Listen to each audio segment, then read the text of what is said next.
The reason you quit cold showers has nothing to do with how tough you are. You quit based on a feeling.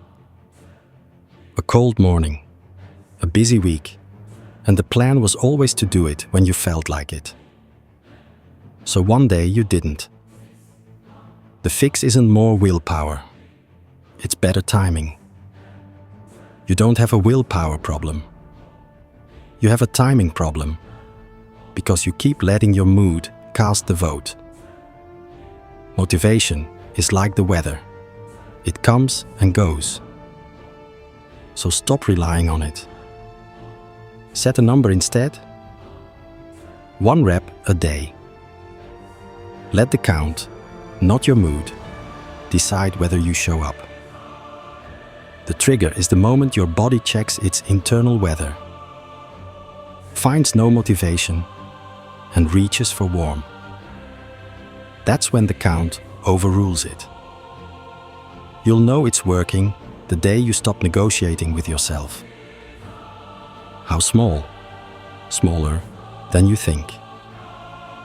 At the end of your normal warm shower, turn the water cold for 15 seconds, then step out. That's the whole assignment. Not an ice bath, not 2 minutes, 1 rep. If you have concerns about your heart or blood pressure, check with a doctor first. You're training a real limit, not ignoring one. Then mark it. Did you do it? Yes or no? A visible streak is something you cannot quietly lie to yourself about. This is where most people go wrong. They think the goal is to suffer and to prove something with a long freezing blast. That is the mistake. Stay in too long and you are not training, you are just taking a beating. The person who quietly does the right small dose every day beats the one who takes 1 heroic dose and quits.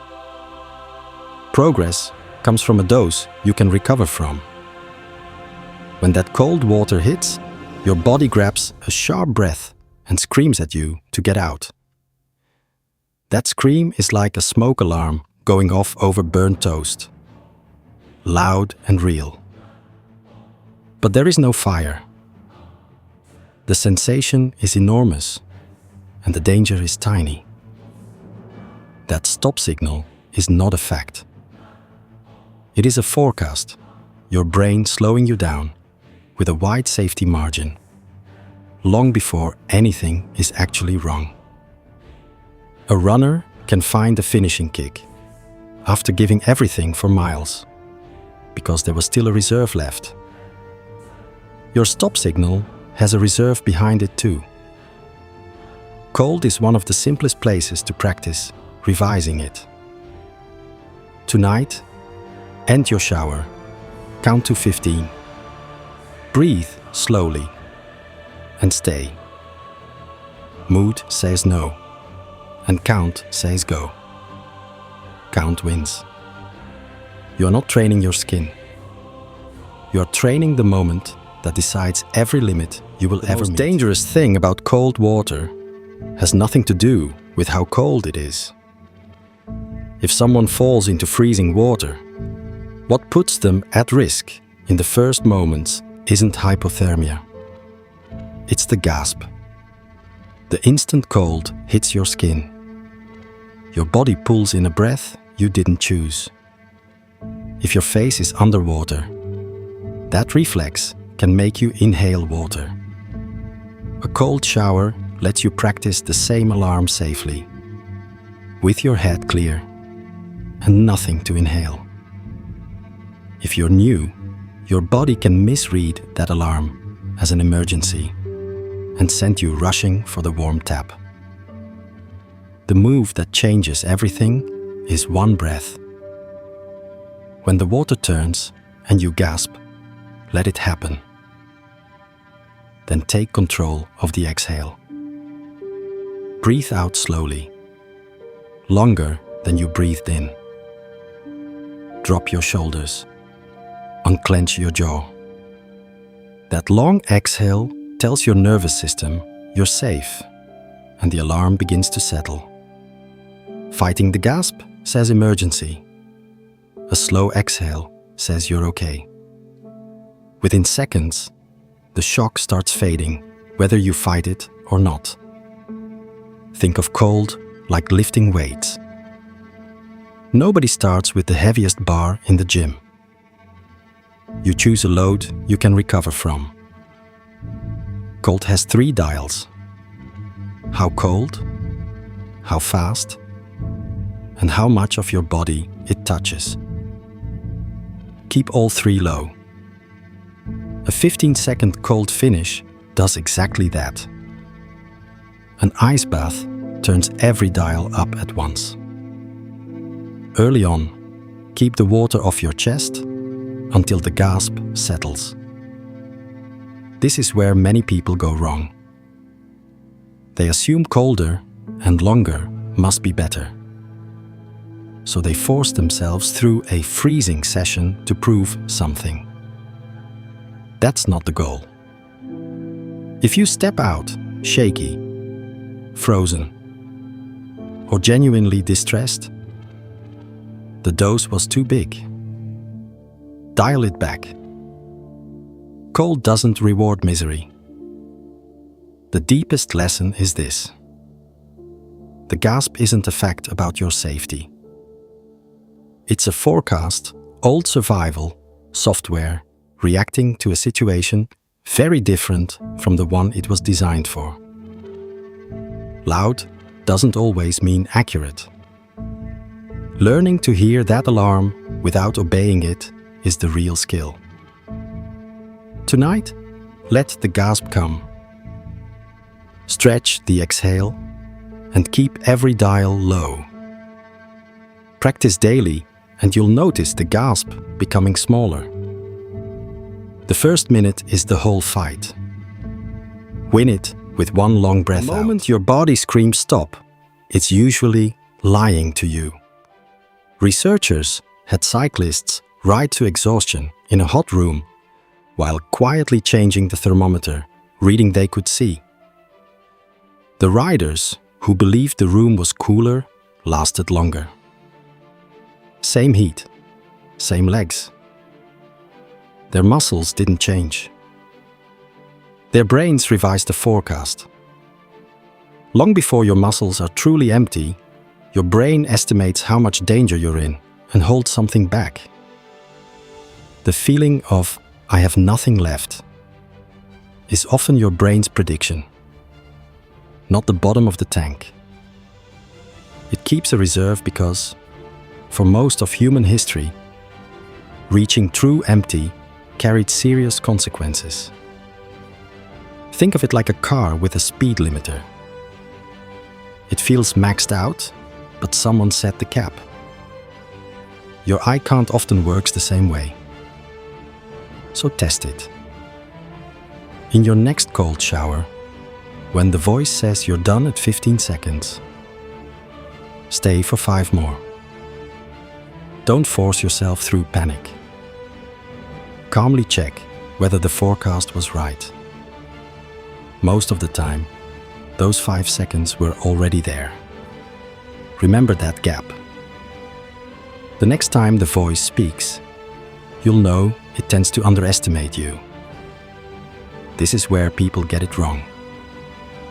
They hear that limits are mental and decide they should ignore every warning signal.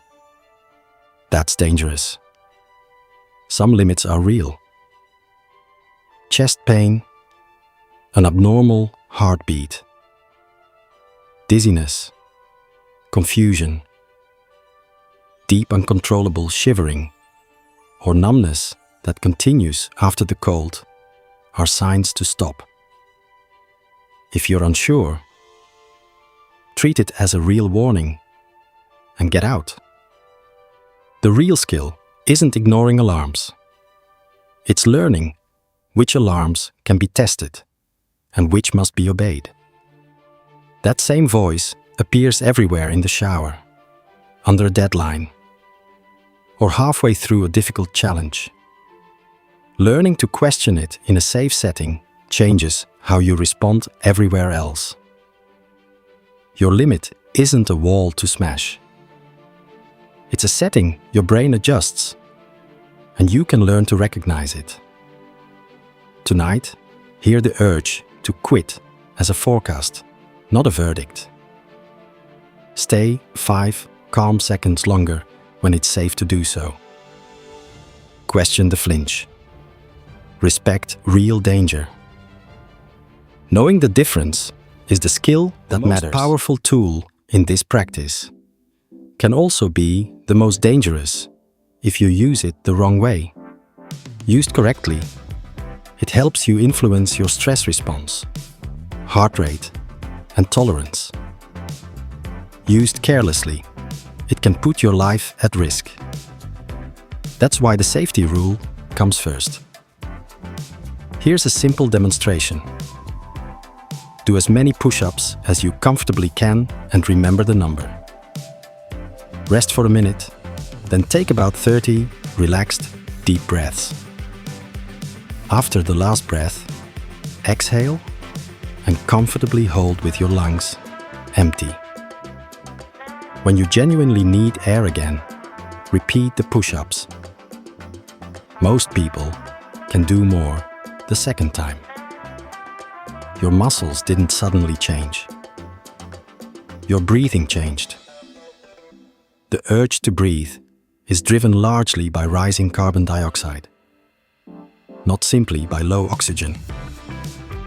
Deep breathing lowers carbon dioxide, which can delay that urge. That can make you feel like you can safely hold your breath longer than you actually should. In water, that can be extremely dangerous because a person can lose consciousness without feeling the normal warning to breathe. So the rule is simple and non-negotiable. Never do this breathing practice in or near water. Not in a shower, bath, pool, lake, or ocean. Practice only while sitting or lying down on dry land. Somewhere you would be safe if you became lightheaded. Keep the breathing session separate from your cold shower. If you're pregnant, have epilepsy, or have a heart condition, speak with a doctor before trying the more intensive breathing exercises. The method itself is straightforward. Sitting safely, take 30 to 40 full, relaxed breaths. After the final breath, exhale and hold only as long as it feels comfortable. Then take one deep breath in, hold it for about 15 seconds and release. Repeat for about 3 rounds. Tingling or mild lightheadedness can happen. If you feel close to fainting, stop and breathe normally. The breathing method is powerful, but the tool you'll probably use most often is much simpler. A long, slow exhale. Use it before a difficult conversation, in traffic, or whenever you need to calm your body. The full breathing practice is training. The slow exhale is the everyday skill. Today, if you try the push-up demonstration, do it safely on dry land. And remember the rule that matters most. Never perform this breathing method in or near water. People with identical bodies do the same hard effort. One quits much sooner. Why? Their muscles don't explain the difference. What changes is how hard the effort feels and how they respond to that feeling. The good news is that those mental skills can be trained. Researchers first exhausted people's minds with a long, mentally demanding task. Then they asked them to exercise. Even though their muscles were just as fresh as everyone else's, they quit sooner. A tired mind lowered a physical limit without changing the body. The brain responds to one key signal: how hard the effort feels. Tool 1 is self-talk. Speak to yourself like a coach, not a critic. Decide on a short phrase before you begin, using the second person. You've done this before. Stay smooth.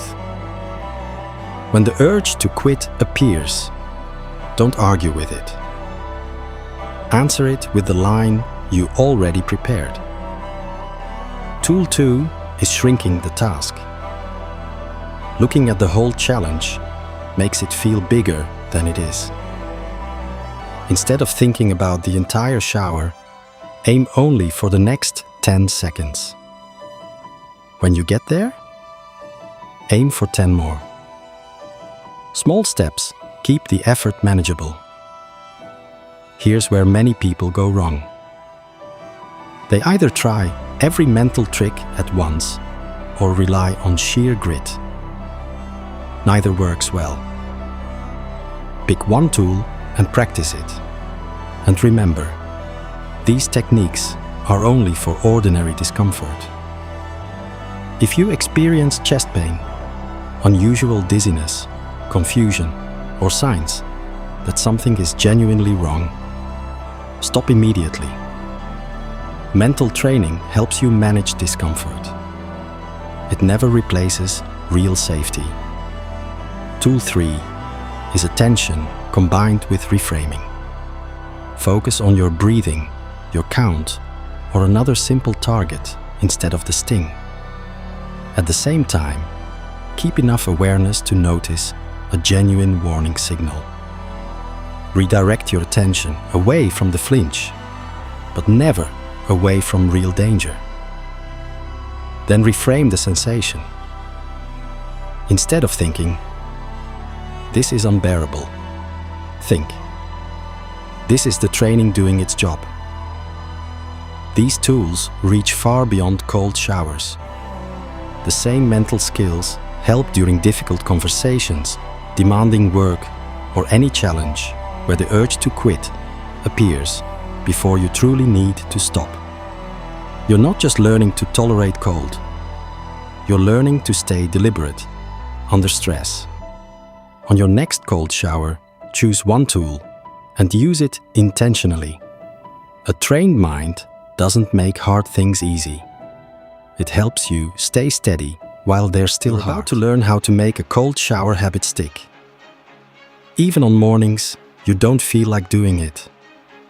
And it starts by doing almost nothing. 2 people begin cold showers the same week. One goes all in. Coldest setting, 5 gritted minutes. By day 4, the dread wins. The whole plan depended on willpower, and willpower runs out. The other person finishes every warm shower with just 15 seconds of cold. A week later, they move to 30 seconds. A year later, they're still going. They didn't have more willpower. They simply asked less of it. Be the second person. For the first month, your goal isn't to take a hard cold shower. It's to become someone who takes cold showers. End your normal warm shower with a 15-second cold finish. Let the gasp happen. Breathe out slowly, then step out. That's a complete rep. It really can be that easy. The trick is to make the habit so small, you can't refuse it. On a difficult morning, do 10 seconds. Do 5. Turn the water cold. Take 3 slow exhales and you're done.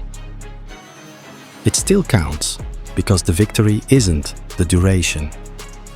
It's showing up without negotiating. A 5-second finish every day beats a 2-minute session you dread and skip. Before you leave the shower, pause and notice the feeling afterward. Teaching your brain to recognize that reward makes it easier to come back tomorrow. This is where many people sabotage themselves. They believe they need more grit, when what they really need is better structure. Attach the cold finish to the shower you already take. Decide the night before, then don't reopen the debate. Increase one dial at a time. Seconds first, then how much of your body the water touches, then the temperature. Only progress when the current step feels easy. What you're really building isn't just a cold shower habit. Every time you turn that tap cold, you cast a quiet vote for the kind of person you want to become. Someone who chooses the hard thing on purpose. Over time, that identity grows far beyond the bathroom. Tonight, decide that tomorrow's shower ends with 15 seconds of cold. On hard mornings, 5 seconds still counts. Stop relying on willpower. Build the structure instead. You're about to speak in front of a room. Your heart races and your breathing becomes shallow. Or bad news arrives and your chest tightens. This time, instead of reacting automatically, you slow your breathing. Let the surge exist without obeying it, and stay present. That steadiness is the skill you've been practicing in the shower. Cold training was never only about cold. Your body uses the same stress system for many different challenges. Cold, fear, deadlines, and sudden surprises all activate similar responses. Learning to stay calm through one helps you respond better to the others. One simple reset works almost anywhere. Splash cold water on your face, especially around your eyes and forehead. Or use a cool cloth. Then lengthen your exhale. This activates a built-in calming response that helps slow your heart rate. It's a practical tool before a presentation, during a stressful moment, or when you're trying to settle down before sleep. The deeper transfer comes from repeating the same sequence you've practiced under the shower. Before a difficult conversation, don't fight your nerves. Splash your face, notice the surge, remind yourself it's an alarm, rather than a command. Shrink the task to the first honest sentence and repeat a prepared coaching phrase. Then walk in and do it anyway. One important point: cold exposure is not a cure for anxiety or depression. Treating it that way can keep people from getting the help they need. What it can do is build resilience and improve how you respond to ordinary stress. It works best alongside appropriate care, not instead of it. You're not building a different kind of calm for every challenge in life. You're building one reliable response that carries into meetings, difficult conversations, stressful days, and restless nights. The shower is simply where you rehearse it. Before your next stressful moment, splash cold water on your face and take 5 slow exhales. You don't have to wait until you feel fearless. Stay calm, act anyway, and let the practice carry over into the rest of your life. Cold water can be dangerous in ways most people never expect.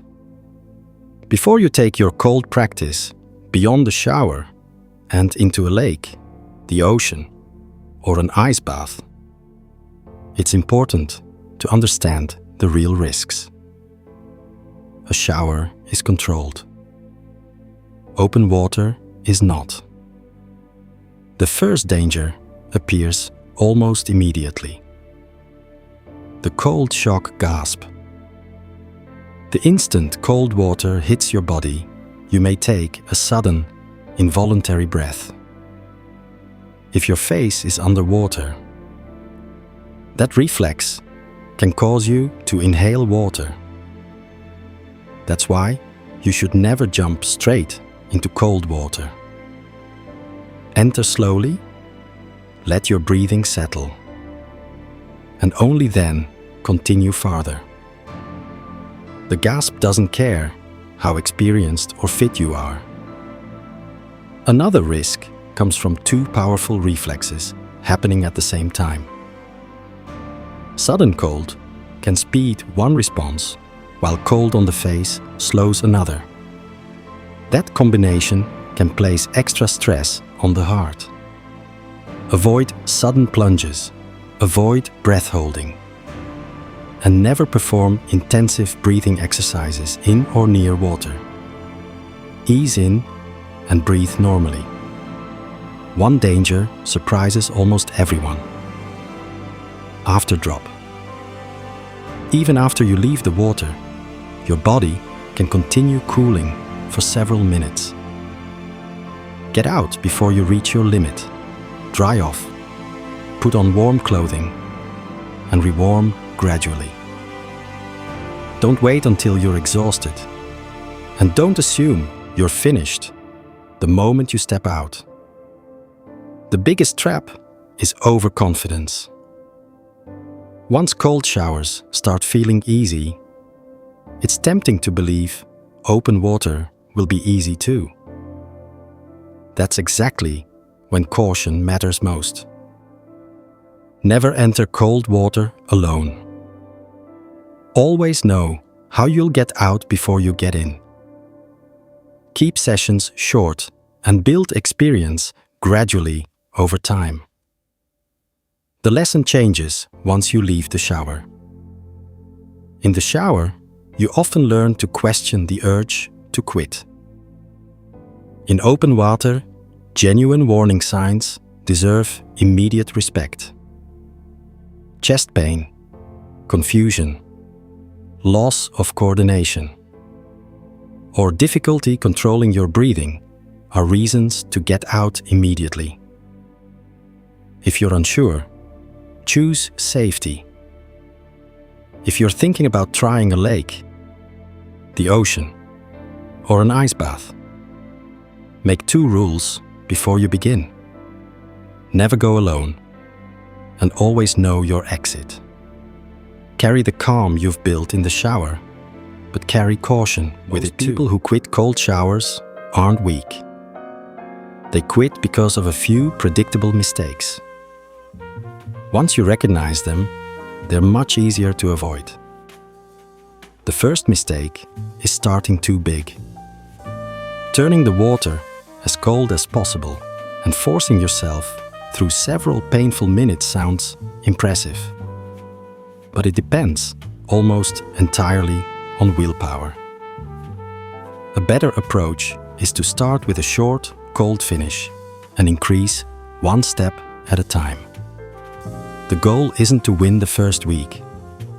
It's to still be practicing months from now. The second mistake is fighting the cold. Holding your breath and tensing your body makes the experience feel much harder than it needs to. Let the first gasp happen. Then breathe out slowly and relax your shoulders. The water hasn't changed. Your response has. The third mistake is quitting too early. Many people expect every day to feel easier than the last. When the first few days don't improve much, they assume nothing is happening. In reality, adaptation often takes a little time. Sticking with the practice through that early plateau is where the change begins. The biggest mistake, though, is believing exaggerated claims. Cold exposure has real benefits, but it isn't magic.